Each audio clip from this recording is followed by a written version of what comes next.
እግዚአብሔር ይመስገን። እግዚአብሔር መልካም ነው፣ በመከራ ቀንም መሸሸጊያ ነው፣ በእርሱም የሚታመኑትን ያውቃል ይላል መጽሐፍ ቅዱስና እንግዲህ እግዚአብሔር መልካም ነው። እግዚአብሔር አምላክ በጨለማም መልካም ነው፣ በብርሃንም መልካም ነው፣ በማጣትም መልካም ነው፣ በማግኘትም መልካም ነው። እርሱ ከሁኔታዎች ጋር የማይወሰን አምላክ ነው። ምክንያቱም እግዚአብሔር አምላክ ፍቅር ነውና መጽሐፍ ቅዱስ የእግዚአብሔር ቃል ሲናገር እግዚአብሔር ፍቅር ነው ይላል። ፍቅር ደግሞ እግዚአብሔር ነው። ፍቅርን የሚያውቅ እግዚአብሔርን ያውቃል። ምክንያቱም እግዚአብሔር አምላክ ፍቅር የሆነው አንድያ ልጁን ኢየሱስ ክርስቶስን በመስቀል ላይ ስለሰጠን ነውና ይህንን ከመስጠት ልጁን ከመስጠት የበለጠ ሌላ ፍቅር ምንም ነገር የለም። የሰው ልጅ የሆነ ነገር ቢሰጥ በሆነ ነገር ይተምነዋል፣ የሆነ ነገር ቢሰጥ በሆነ ነገር ያወራደዋል። ነገር ግን እግዚአብሔር አምላክ አንድያ ልጁን ስለሰጠን እርሱ ፍቅር ነው።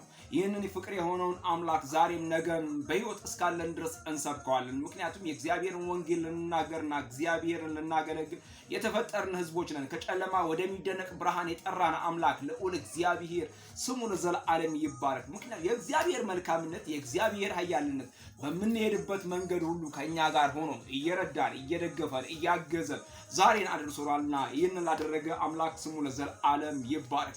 ጌታ ለዘላለም መልካም ነው፣ እግዚአብሔር መልካም ነው እያልን መልካምነቱን እናወራለን። በመልካምነቱ ውስጥ ድል አለ፣ በመልካምነቱ ውስጥ ማሸነፍ አለ፣ በመልካምነቱ ውስጥ ታላቅነት አለና ይህ ታላቅ የሆነ አምላክ መልካም የሆነው አምላክ ደግሞ እኛ በምድር ላይ ስንኖር መልካም እንድንኖር እግዚአብሔር አምላክ የራሱን ባህሪ ተካፋዮች አድርገውናል። ምክንያቱም አባቱን ነው የምንመስለው፣ አባቱን ነው ልጅ የሚመስለውና የክርስቶስን ፈለግ እንድንከተል ደግሞ እግዚአብሔር ትእዛዛትን በመጽሐፍ ቅዱስ ላይ ያስቀምጦልናል። ስሙ ለዘላለም ይባረክ። ጌታ ለዘላለም መልካም ነው።